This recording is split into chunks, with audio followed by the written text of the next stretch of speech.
Selamat pagi Bapak Ibu yang dikasihi Tuhan. Sungguh bersyukur ya pada pagi hari ini kita bisa berkumpul lagi.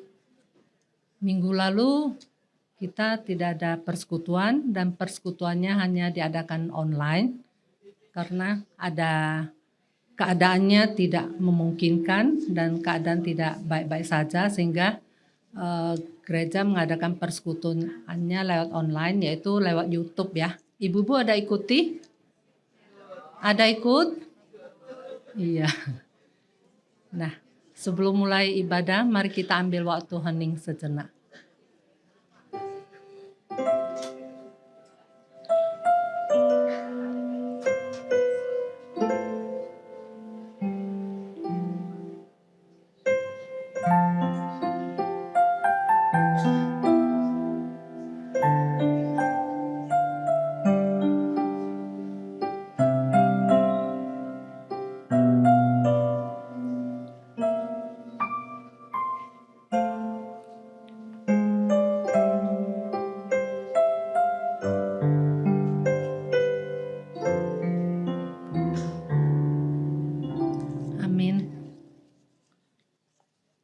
Jemaat diundang bangkit berdiri, mari kita naikkan Mars Usinda dengan semangat ya.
Kita bersyukur pada hari ini kita dapat berkumpul kembali karena kasih setia Tuhan. Dan Tuhan kita adalah pencipta cakrawala isinya. Mari kita naikkan pujian, nyanyikanlah nyanyian baru.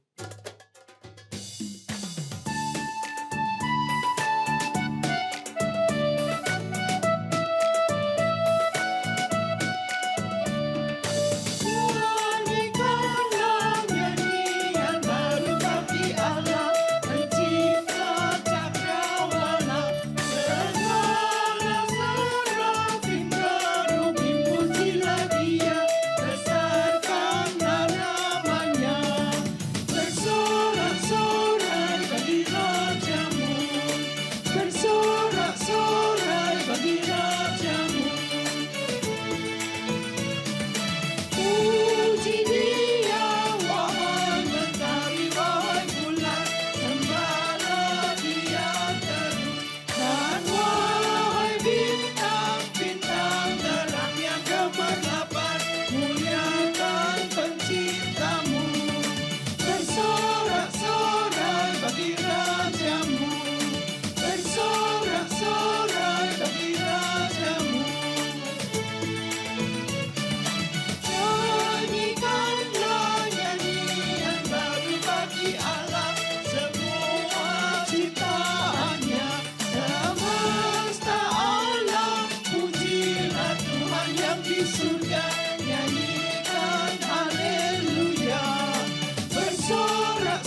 Mari kita berdoa. Tuhan Allah Bapa kami yang di surga, Bapa yang maha baik ya Tuhan, kami sungguh bersyukur untuk kasih dan pemeliharaan-Mu Tuhan kepada setiap diri pribadi kami dan di dalam kehidupan kami ya Tuhan. Dan kami bersyukur kembali hari ini kami dapat berkumpul dan bersekutu di persekutuan Usinda ini ya Tuhan. Biarlah melalui persekutuan ini Tuhan kami boleh semakin bertumbuh di dalam Engkau ya Tuhan. Kami semakin Tuhan pimpin kami dan mengerti apa yang Tuhan kehendaki di dalam hidup kami.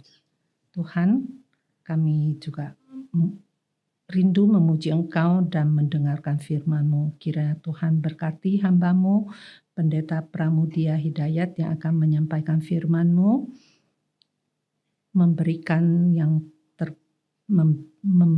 membalas dengan kebaikan. Tuhan, biarlah Roh Kudus Tuhan kuasai hati dan pikiran kami, sehingga kami boleh terus mendengar suara-Mu ya Tuhan. Kami berdoa di dalam nama Tuhan Yesus, Juru Selamat kami yang hidup. Amin. Pembacaan Mazmur 45 ayat 1 sampai 4. Mazmur 45 ayat 1 sampai 10.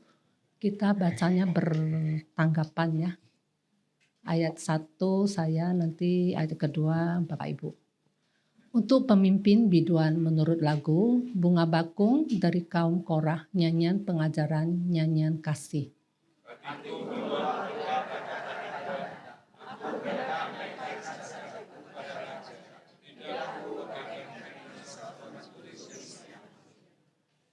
Engkau yang paling tampan di antara anak-anak manusia, kemurahan tercurah pada bibirmu. Sebab itu Allah telah memberkati engkau untuk selama-lamanya.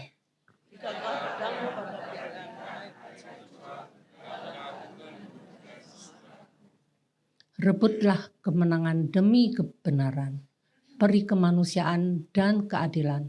Biarlah tangan kananmu mengajarkan engkau perbuatan-perbuatan yang dahsyat.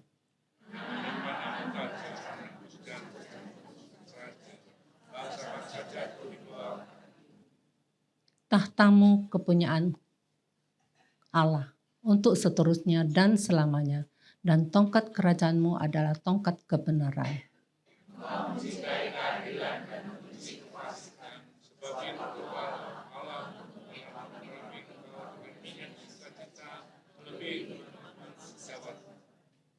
Segala pakaianmu berbau mur, gaharu dan cendana.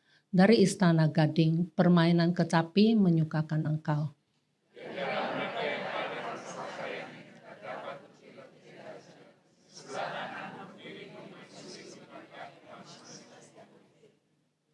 Demikian pembacaan Mazmur.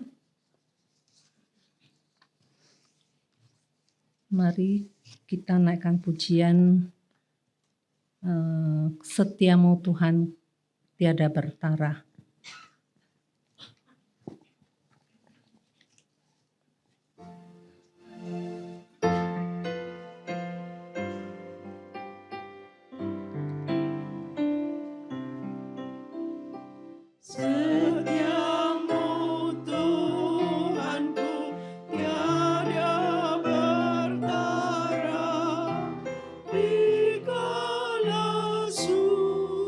Di saat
seperti tema hari ini ya, membalas dengan kebaikan ya. Apa yang sudah Pak Julius alami, tapi Pak Julius tetap melakukan apa yang Tuhan kehendaki ya. Nah, di dalam kehidupan kita ini Bapak Ibu, mungkin pernah alami situasi yang tidak mudah ya. Kadang ada kata-kata yang menyakitkan, ada perbuatan orang yang menipu kita, atau perlakuan yang tidak adil, atau sengaja ada orang berbuat jahat. Nah, bagaimana kita sebagai anak Tuhan memilihnya? Apakah memilih dengan membalasnya atau memaafkannya? Jadi bagaimana caranya kejahatan dibalas dengan kebaikan? Hari ini Pak Pramudia akan menyampaikan firman Tuhan. Mari kita siapkan firman Tuhan dengan naikkan pujian firman Tuhan, ku pegang selalu.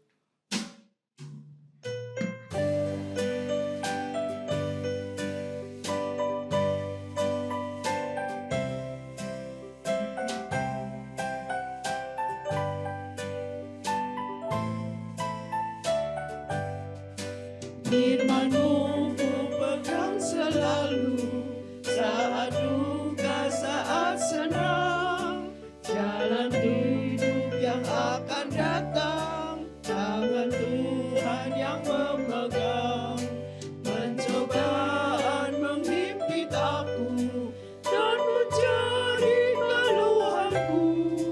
Firman-Mu ku pegang selalu, saya pun dapat berteduh.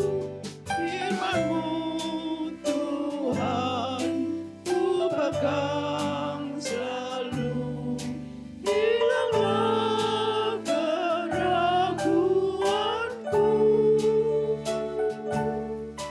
bila hatiku rasa susah, padamu aku berserah. Firman-Mu ku pegang selalu, maka amanlah jiwaku.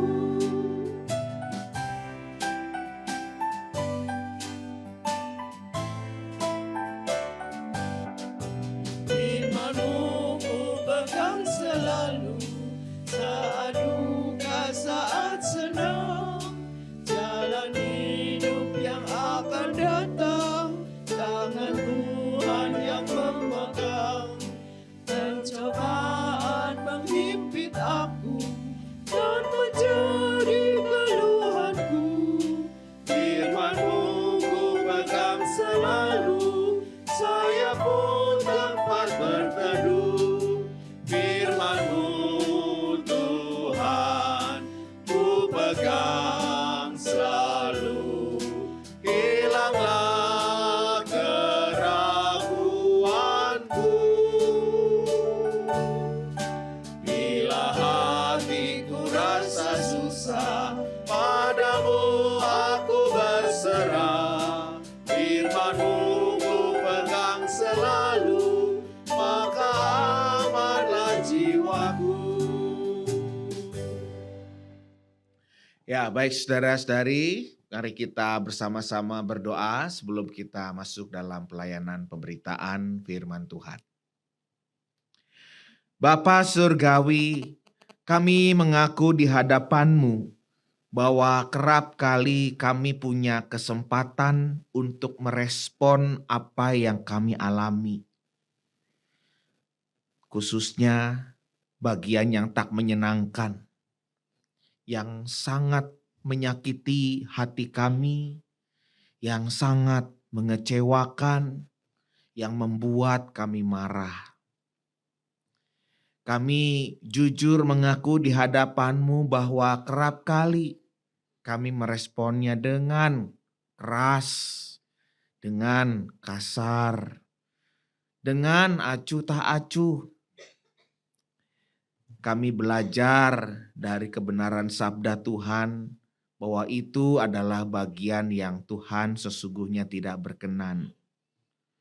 Tetapi kami kerap merasa tidak mampu karena respon kami meluncur begitu saja dari dalam diri kami. Bapa, berikan kesempatan kepada kami agar kami boleh berpulih dan semakin baik. Berikan kesempatan kepada kami ya Bapa untuk belajar. Sehingga dari kebenaran sabda Tuhan kami melihat bahwa Tuhan ada. Kami mendengar bahwa Tuhan menyapa kami. Karena itu tolonglah kami pada kesempatan pagi siang hari ini. Ketika kami akan bersama-sama belajar dari kebenaran sabda Tuhan. Bersabdalah ya Tuhan, dengan kerendahan hati kami mendengar. Dalam nama Tuhan Yesus Kristus kami berdoa. Amin. Bapak Ibu, ngomong-ngomong tadi pertanyaannya belum dijawab. Minggu kemarin, hari Rabu kemarin, pada nonton YouTube enggak? Nonton apa enggak? Siapa yang khotbah? Bagus, berarti betulan nonton ya. Oh enggak, setengah dulu saya yakin, setengahnya belum. Sekarang saya pengen yakin penuh, khotbahnya apa?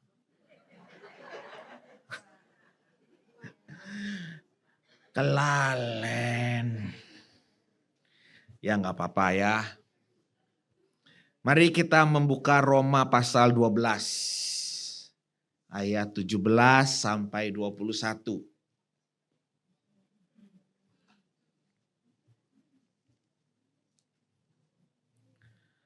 Roma pasal 12 ayat 17 sampai 21.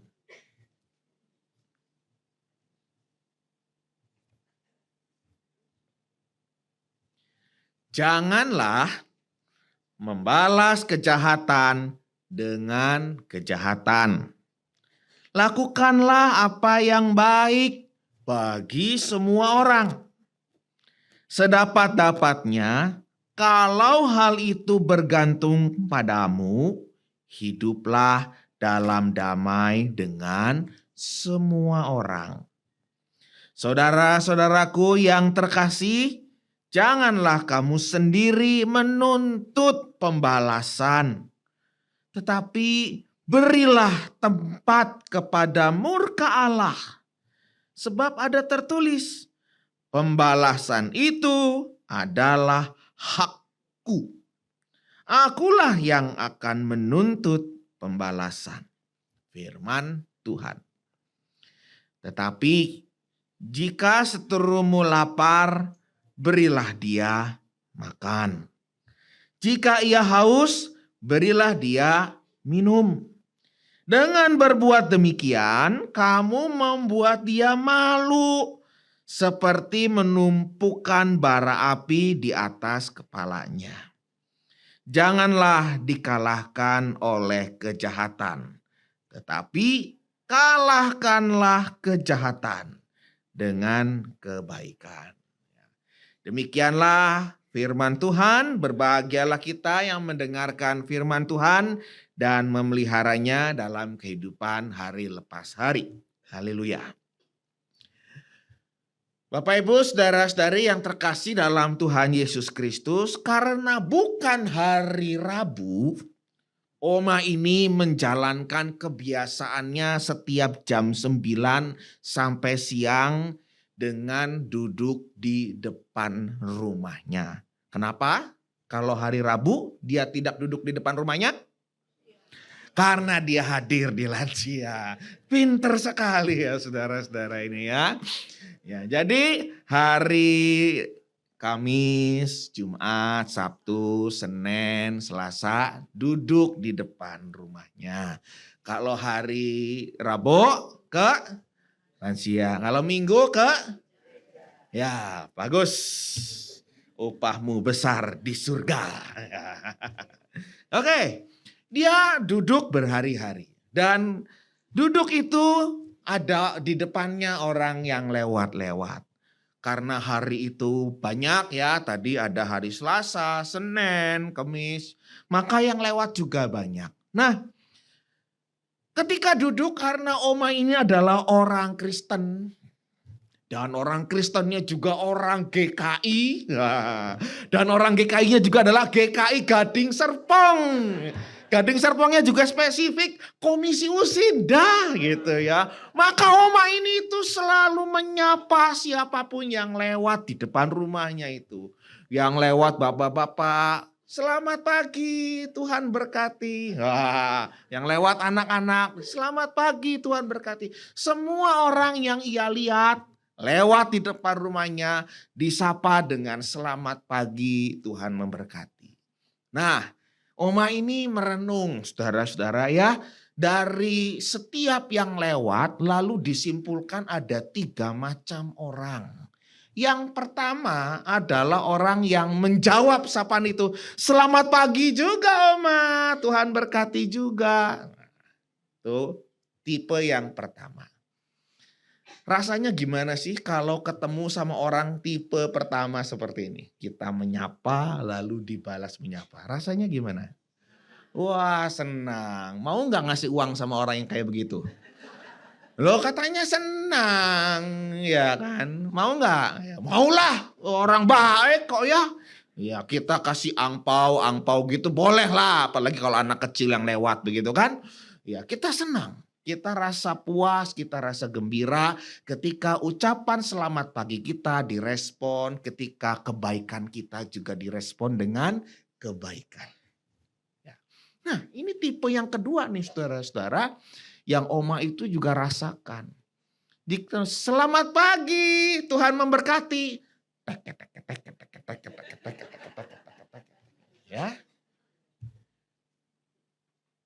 Selamat pagi, karena orangnya kelihatan sama, barangkali yang lewat rada budak begitu. Jadi begitu lewat lagi balik begini, selamat pagi, Tuhan berkati. Gitu. Bagaimana rasanya Bapak Ibu kalau kita bicara selamat pagi, menyapa, lalu yang disapanya tidak ngerespon apa-apa? Hah? Kecewa. Kalau kecewa diapain? Besok lewat lagi gua diemin orang ini ya kan? Nah, ya sudahlah gua marah kok. Biarin aja. Orang lain saya sapa, yang ini udah di blacklist sama saya. Tidak akan saya sapa begitu. Ya kan mangkal kan. Kalau mangkal pengen diungkapin begitu ya dengan perbuatan nyata gitu ya. Ya begitulah saudara-saudara manusia. Ya nggak jadi oma-oma Gading Serpong gitu. Enggak ya, jangan begitu ya. Itu tipe yang kedua saudara-saudara, realistis ya. Kita berbuat baik lalu perbuatan baik kita seakan-akan tidak sampai dan juga tidak ada dampaknya dan juga tidak berguna gitu ya. Nah, sekarang ketemu sama jenis yang ketiga nih saudara-saudara ya. Begitu orangnya lewat, selamat pagi, apa kabar, Tuhan berkati. Ngapain lu manggil-manggil gue? Kenal aja enggak?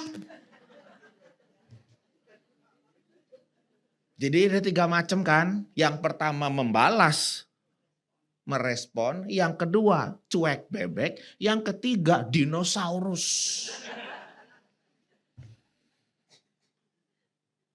Nah, saudara-saudara yang terkasih dalam Tuhan Yesus Kristus, katakanlah dinosaurus, orang yang tadi ngomong keras begitu ya saudara-saudara, tiba-tiba jatuh sakit dan kita tahu orang itu sakit, dirawat di mana dan kondisinya begitu memprihatinkan. Apa yang akan saudara-saudara lakukan?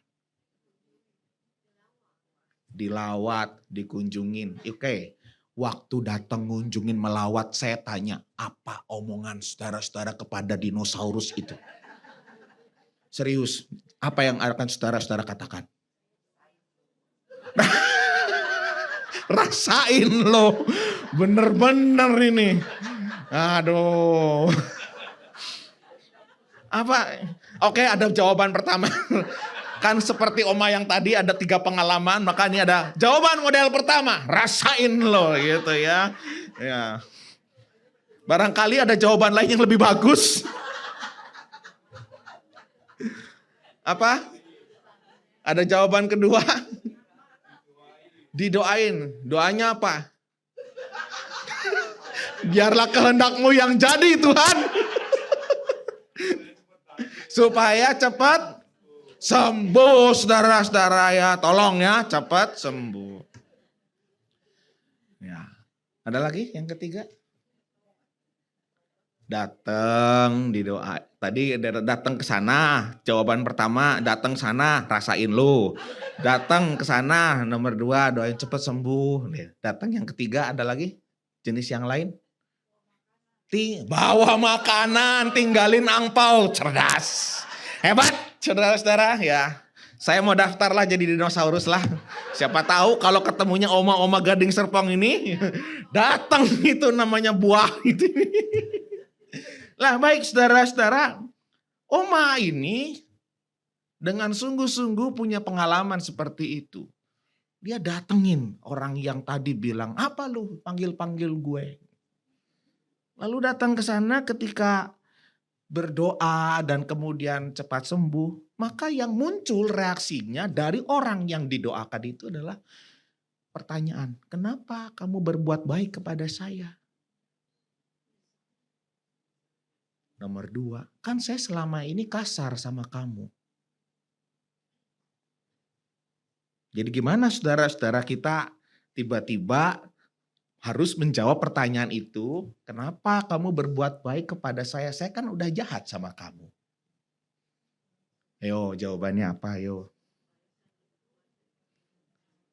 Nah ini jawabannya saya kasih.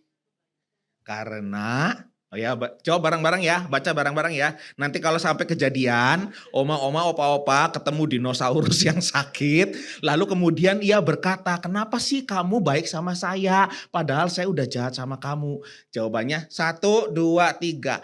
Karena kebaikan lebih kuat daripada kebencian.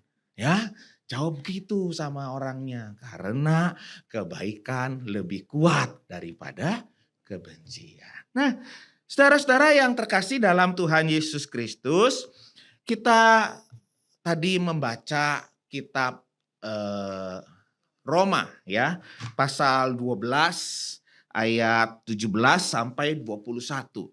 Bapak Ibu, kitab Roma itu kan sebenarnya kitab yang ditulis yang pada zaman itu situasinya sangat-sangat tidak enak, saudara-saudara. Jadi bayangkanlah ada pemerintah yang begitu kuat karena punya persenjataan yang lengkap, karena punya pasukan yang sangat mendukung begitu ya. Dan kuat ini membuat ia bersikap semena-mena. Semena-mena itu dalam arti bukan hanya maunya diturut, tetapi juga pada sampai merampok, merampas.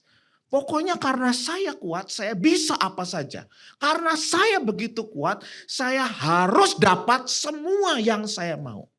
Model pemerintahnya seperti itu. Akibatnya ia berlaku sadis. Tidak jarang pembunuhan terjadi. Tidak jarang kekerasan, bentak, senjata, ancaman, psikis begitu ya. Ditakut-takuti begitu. Keluar. Kalau model pemerintahannya seperti itu. Kira-kira apa yang terjadi dengan rakyatnya? Demo.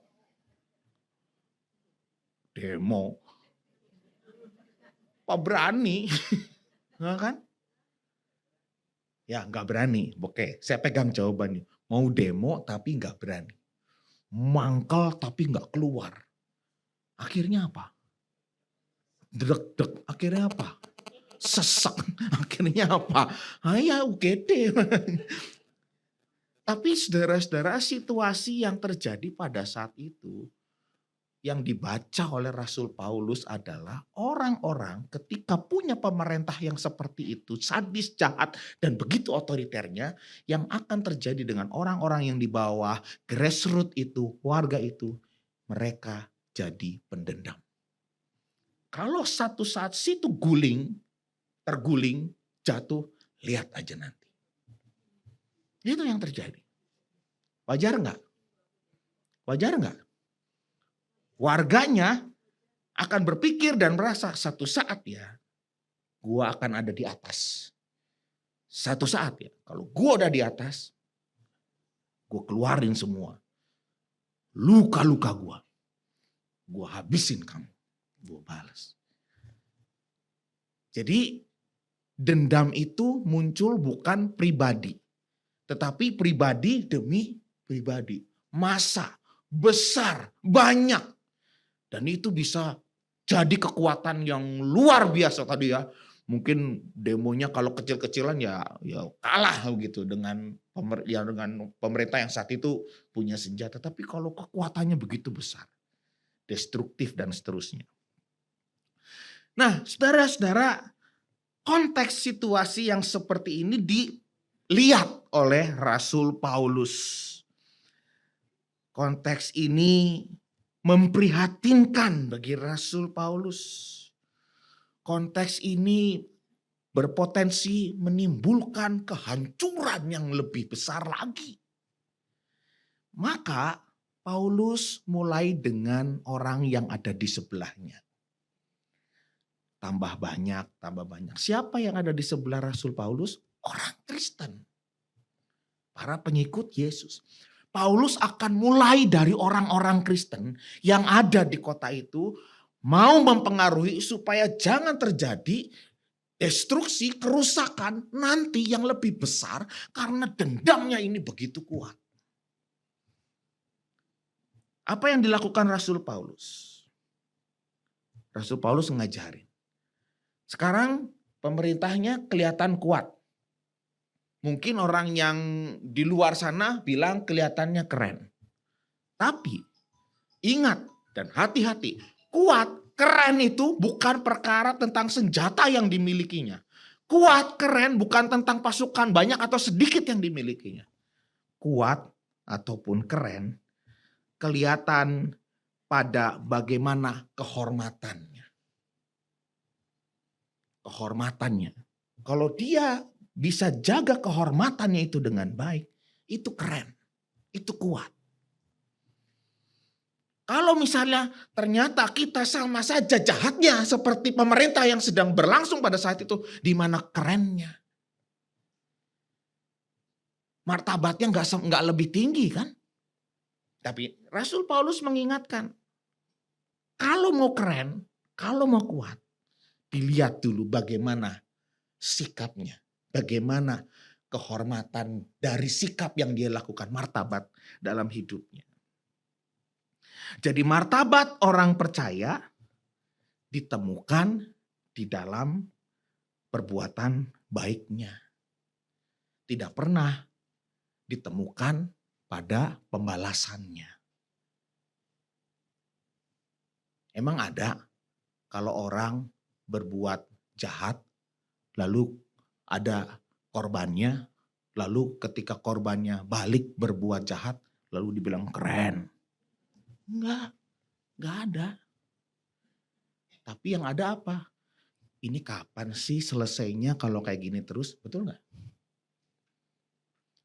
Keren itu justru terlihat pada bagaimana dia menjaga dirinya itu. Tetap terhormat. Manusia yang terhormat, manusia yang hebat, manusia yang penuh kasih, itu manusia yang penuh dengan pengampunan. Nah, ayat 18 mengatakan begini, sedapat-dapatnya kalau hal itu bergantung padamu, hiduplah dalam perdamaian dengan semua orang. Oke, Rasul Paulus tidak naif. Rasul Paulus tahu ini situasi sulit. Rasul Paulus berusaha juga memahami betapa orang-orang itu marah di lingkungan masyarakat itu. Jengkel, dendam, terluka hatinya dan seterusnya. Tapi kemudian Rasul Paulus sebenarnya memunculkan apakah kemudian kalau orang marah, kalau orang jengkel, kalau orang sakit hati, apakah kemudian boleh kompromi dengan perbuatan dosa? Oh, kamu lagi marah, boleh deh bentak-bentak. Gitu. Oh, kamu lagi jengkel, boleh deh pukul-pukul gitu. Jadi ini dulu dijawab nih. Apakah kemudian kalau dia dalam situasi yang sulit sekali, berat sekali, sakit sekali, apakah kemudian diizinkan untuk kompromi perbuatan dosa.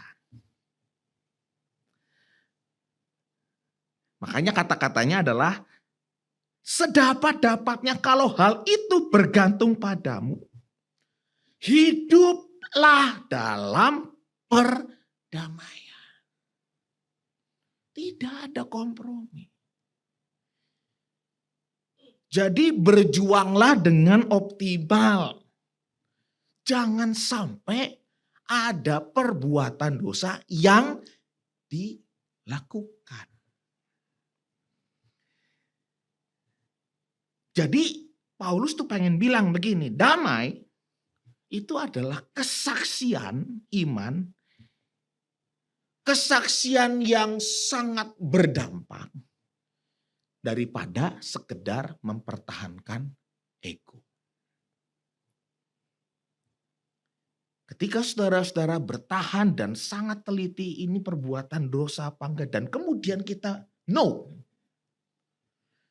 itu ingin memperlihatkan saya sedang memperlihatkan kesaksian iman, bukan sedang mengutamakan ego. Saudara, di Romawi itu pemerintahnya memberlakukan hukum mata ganti mata. Jadi bayangkan ya, undang-undangnya aja nih, undang-undang di negara itu tuh mengizinkan orang untuk melukai balik kalau dilukai. Undang-undang itu mengesahkan kalau kita sudah melukai orang, tetapi kita punya dalil bahwa saya pernah sebelumnya dilukai, itulah akan dihukum. Undang-undang negaranya begitu. Serem ya? Mau diterapkan. Mengerikan sekali. Itu yang diajak kita berpikir. Mengerikan sekali. Kalau sampai itu ternyata yang berlaku. Mengerikan sekali. Kalau manusia bisa menghukum manusia yang lain. Mengerikan sekali kalau tidak ada kontrol terhadap aturan seperti itu. Mengerikan sekali. Terkesan manusia punya kuasa, manusia punya kekuatan. Paulus bilang, lihat, ingat, sadar, ada Tuhan. Dan Tuhan yang bisa mengatur dan menentukan itu semua. Ini contoh nih, ada orang habis dicuri. Lalu dia tahu siapa pencurinya. Lalu dia mau balas curi barang orang yang habis mencuri itu. Begitu langkah pertama mau ngebales, berangkat jebret serangan jantung, mati. Ayo. Itu kelihatannya sederhana tapi serius. Kenapa? Ya bisa tiba-tiba mati loh. Tadinya gak apa-apa. Atau gak mati lah misalnya. Kecelakaan, sakit berat dan seterusnya. Musibah yang tak terduga dan seterusnya. Ada aja. Jadi hati-hati dengan pemahaman saya wajib membalas, saya bisa membalas. Belum tentu bisa. Belum tentu bisa. Belum tentu terjadi pembalasan itu. Kenapa? Tuhan bisa nyetop. Tuhan bisa menghalangi. Kamu apa? Tuhan berdaulat, Tuhan jauh lebih berkuasa. Jadi hati-hati dengan undang-undang itu sebenarnya kan. Pesan Rasul Paulus. Kenapa? Makanya kata-kata Rasul Paulus, Allah berhak menghukum. Pembalasan adalah hak. Nah, iya. Kenapa? Artinya apa? Artinya belum tentu orang bisa membalaskan dendamnya. Ya Tuhan kok. Bisa ngatur, bisa apa aja. Nah saudara yang terkasih dalam Tuhan Yesus Kristus, tapi pesannya sebenarnya jelas. Umat Allah itu bukanlah manusia-manusia yang hidup di dalam komunitas dendam. Tapi justru sebaliknya, mereka hidup harusnya di bawah, di dalam komunitas pengampunan. Semua orang butuh diampuni kan pada akhirnya. Semua orang butuh diampuni. Nah ini yang tadi nih. Jika seterumu lapar. Tadi tuh yang nyapa terus ngomongnya gak enak. Di rumah sakit kelaparan. Jika seterumu lapar, berilah makan. Jika ia haus, berilah minum. Ini revolusioner. Ekstrimnya ingin mengatakan musuh itu bukan untuk dihancurkan. Musuh itu justru dilayani. Musuh itu diberikan kasih. Musuh itu mesti digugah hati nuraninya. Musuh itu juga punya kelemahan. Musuh itu juga butuh pertolongan. Itu cara berpikir ya, Rasul Paulus. Nah, saudara-saudara yang terkasih dalam Tuhan Yesus Kristus ini. Ya. Kebaikan itu bukan kelemahan. Melainkan senjata rohani untuk mengalahkan kebencian. Janganlah kamu kalah terhadap kejahatan. Tetapi kalahkanlah kejahatan dengan kebaikan. Satu kali ada orang berdoa, Tuhan, sudah sekian lama saya tidak makan ayam goreng, Tuhan. Tolonglah ya Tuhan, berikan itu kepada saya dan keluarga saya yang begitu menantikan ayam goreng. Kami miskin Tuhan, gak sanggup beli ayam goreng Tuhan. Amin. Begitu matanya dibuka. Apa yang terjadi saudara-saudara? Ayam tetangga lewat saudara-saudara. Tuk. Itu ayam memang biasa lewat sebenarnya setiap hari. Cuma apesnya tuh ayam pagi itu lewatnya setelah orang yang kelaparan ayam berdoa. Bukan cuma lapar, berdoa. Begitu amin lihat ayam lewat. Waduh, apa? Tuhan menjawab doa saya, semprol. Lalu karena dia meyakini itu adalah jawaban doa saudara-saudara, dia kemudian mengambil persenjataan yang dimilikinya. Lalu dia mulai membidik ayam itu, lalu der. Innalillahi wa inna ilaihi rajiun. Karena dia pembidik yang tepat dan ayam itu mati. Tapi sayang saudara-saudara, ayam itu mati di hadapan pemiliknya. Dan yang menembaknya pun kaget. Hah? Yang punya ada di situ. Apa yang dia lakukan bersama dengan pistol yang dipegangnya? Lari ke dalam dan berdoa lagi kepada Tuhan. Lindungilah hambamu ini. Lalu saudara-saudara, karena yang punya ayam itu adalah lansia GKI. Dan spesifiknya lansia GKI Gading Serpong. Dan dia tahu siapa yang nembak karena di kampung itu yang punya pistol cuma dia. Maka yang dilakukan oleh lansia ini adalah mengambil ayamnya itu. Membuang bulu-bulunya, mencuci, ambil ketumbar, bawang putih, serai laos, giling, lalu direbus, diungkep ayamnya sampai wangi.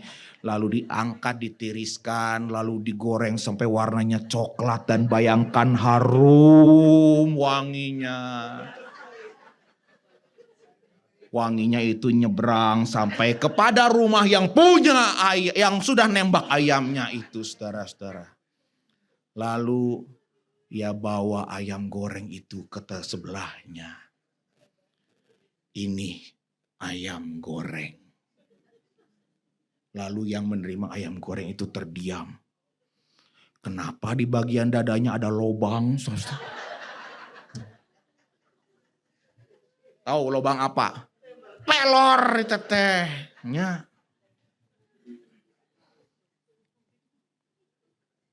Kejahatan tidak dikalahkan dengan kejahatan yang baru. Tetapi kejahatan itu direspon dengan kebaikan. Balik lagi ke cerita yang tadi. Apakah Tuhan menjawab permintaan doa daripada orang yang minta ayam goreng? Dijawab, saudara-saudara.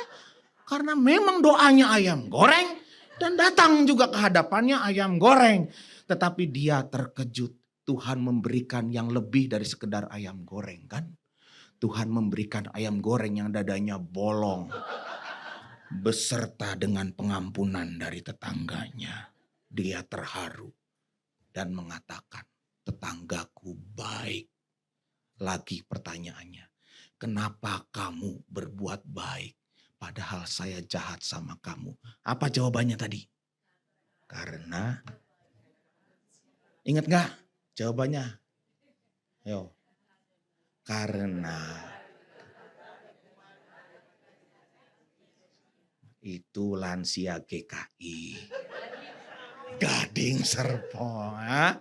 Amin ya. Nah, saudara-saudara, jadi ini yang kita pelajari bersama-sama hari ini. Pertama, kebaikan itu adalah warisan. Tidak dinikmati oleh yang berbuat baik. Tetapi dinikmati oleh yang lain. Penerus kita. Tidak akan pernah sia-sia. Yang kedua, kebaikan adalah kekuatan. Sesederhana apapun kebaikan itu, dampaknya besar. Yang ketiga, kebaikan adalah kesaksian. Para penonton kehidupan akan belajar dari contoh yang nyata. Tuhan memberkati kita. Amin.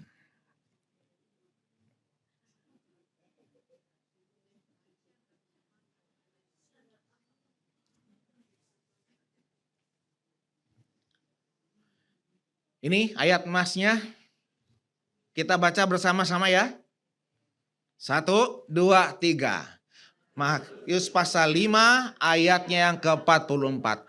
Namun aku berkata kepadamu, kasihilah musuh-musuhmu dan berdoalah bagi mereka yang menganiaya kamu. Mari kita berdoa.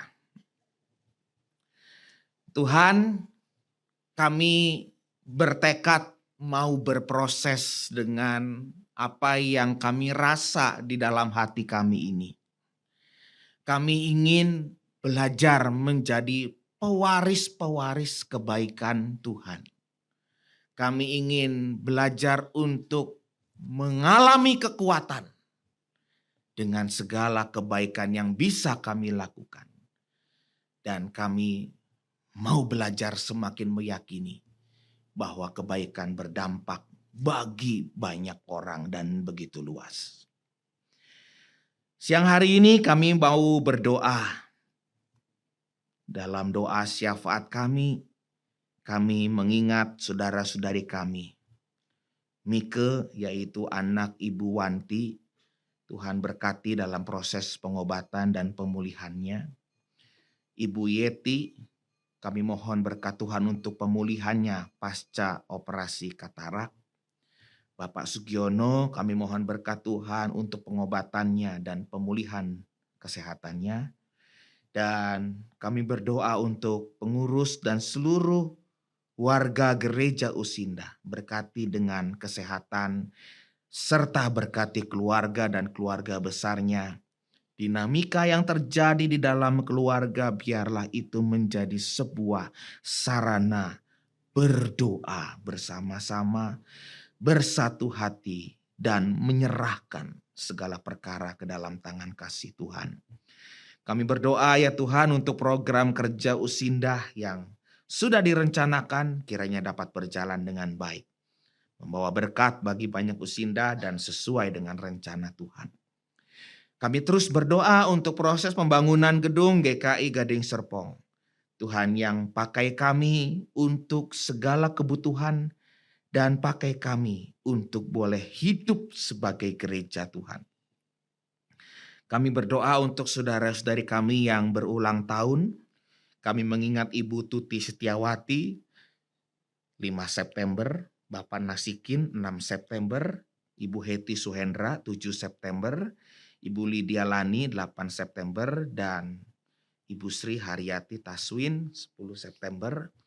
Juga saudara-saudari kami yang lain yang kami ketahui ulang tahun, biarlah sukacita mereka menjadi sukacita kami, dan kami terus hidup di dalam sukacita yang daripada Tuhan. Dalam nama Tuhan Yesus kami berdoa. Amin.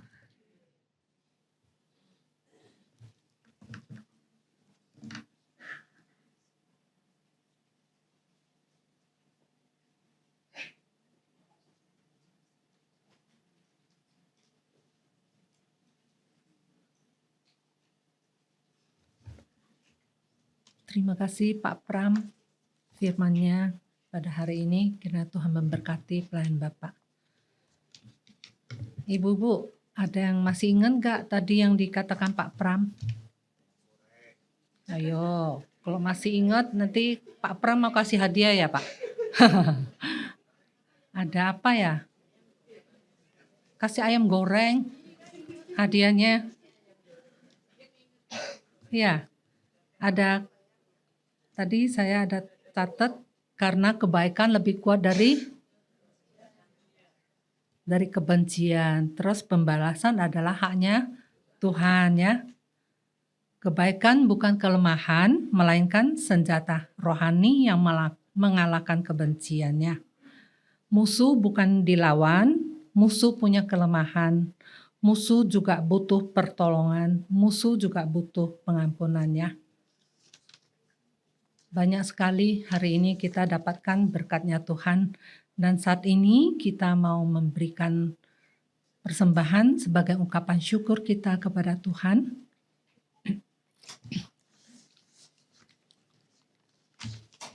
Nats persembahan diambil dari 2 Korintus 8 ayat 12.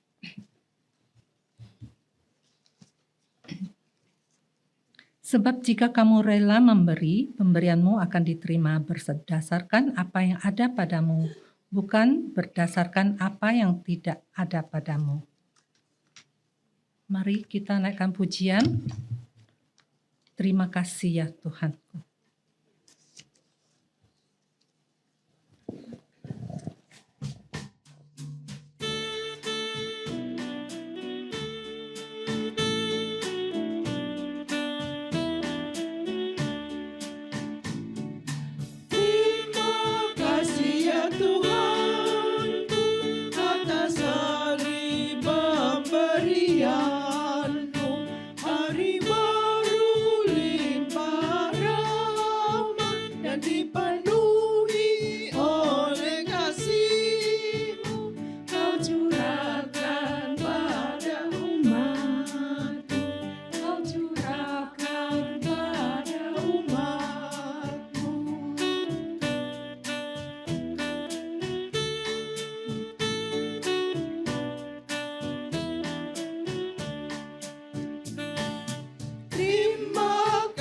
atas waktu yang Dikau tawarkan padaku, agar dalam masa muda aku belajar tentang kasih-Mu yang besar dan mulia itu, yang besar dan mulia itu.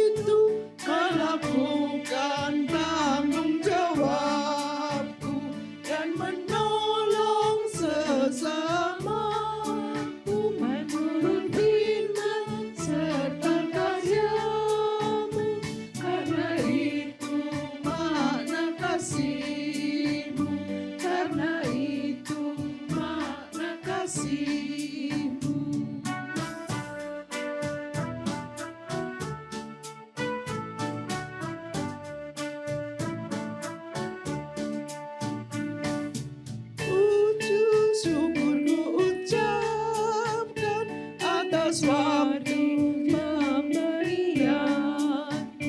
Hari baru limpah rahmat dan dipenuhi oleh kasih-Mu. Kau curahkan pada umat-Mu. Kau curahkan pada umat-Mu.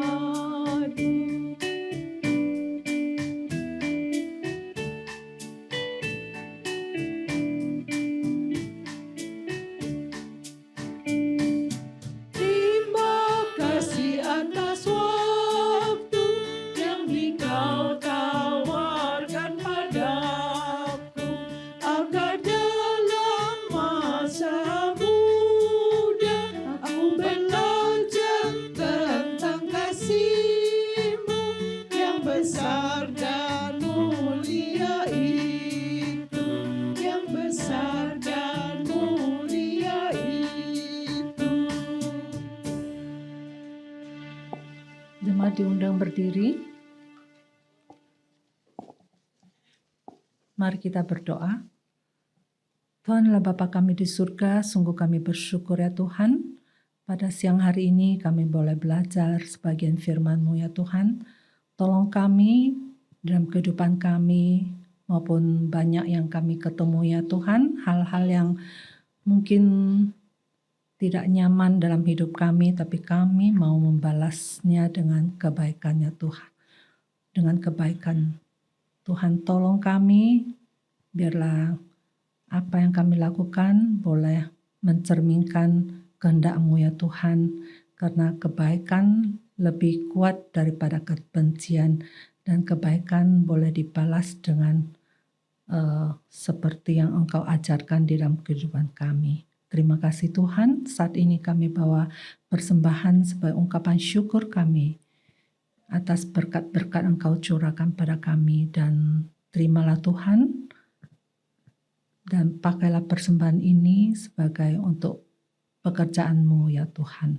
Di dalam nama Tuhan Yesus kami berdoa. Amin.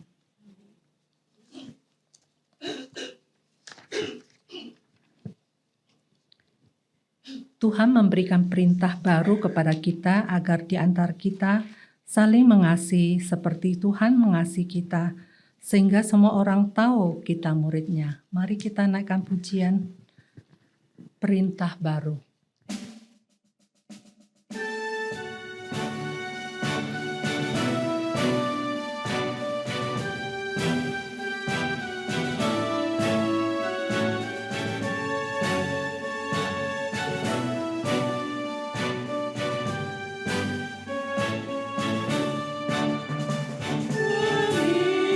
Perintah baru ku beri padamu,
Mari arahkan hati pada Tuhan dan terimalah berkat Tuhan.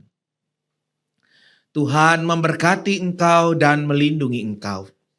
Tuhan menyinari engkau dengan wajah-Nya dan memberi engkau kasih karunia.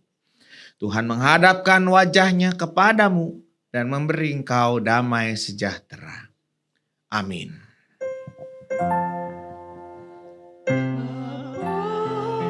Terima kasih Bapa, terima kasih Bapa di dalam surga, ku berterima kasih. Amin.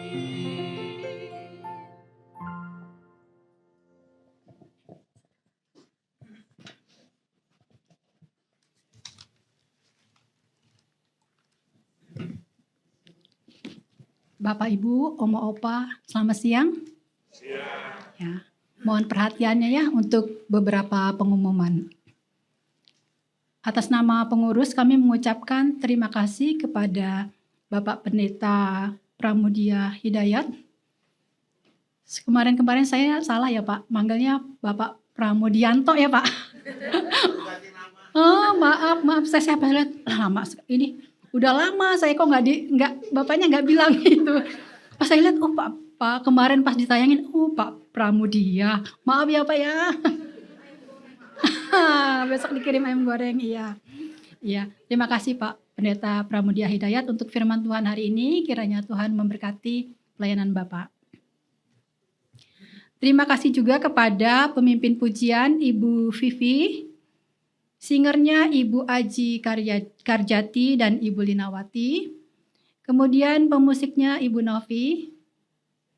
Penerima tamu Ibu Susana Filipus dan Ibu Lilian J. Haris. Multimedia Saudara Kelvin dan Saudara Efrat. Tuhan memberkati pelayanan Bapak Ibu sekalian. Tema persekutuan kita minggu depan tanggal 17 September 2025, temanya adalah mari lakukan yang terbaik. Diambil dari Matius 7 ayat 12 sampai 14. Pembicaranya adalah Ibu Ratna Kartika.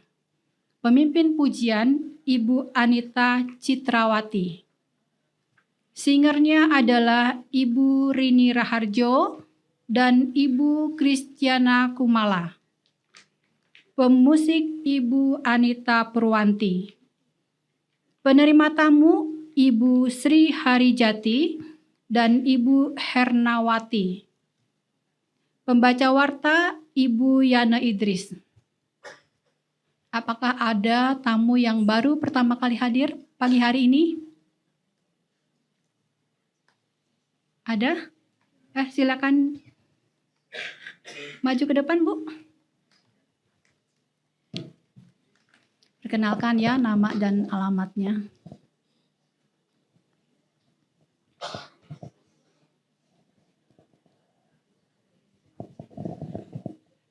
Shalom, selamat pagi menjelang siang. Ya, ini untuk pertama kali saya bergabung dalam persekutuan umat senior. Nama saya Oni, saya tinggal di Sutra Cemara, Alam Sutra. Oni ya, Bu Oni ya. Umurnya berapa, Bu? Maaf. Saya 62 tahun. Kelihatan muda sekali ya. Terima kasih. Iya. Ibu Oni, ya. Ya. Terima kasih. Kami menunggu kehadiran Ibu ya Rabu depan ya. Kita nyanyi dulu.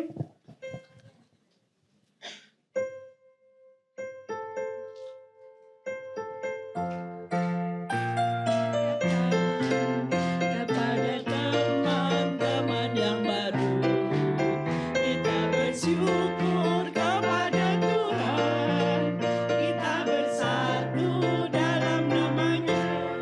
Kami ucapkan selamat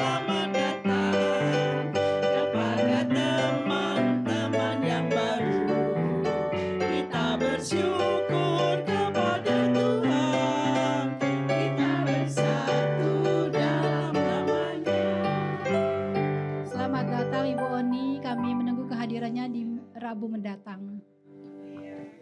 Selamat datang, Ibu. Oh, best friend. Ya, setelah persekutuan ini akan ada MMA dan latihan paduan suara. Tanggal 12 September, hari Jumat ada latihan angklung di Geria Kasih pukul 10 pagi. Terima kasih atas kehadiran Bapak Ibu sekalian. Tuhan Yesus memberkati.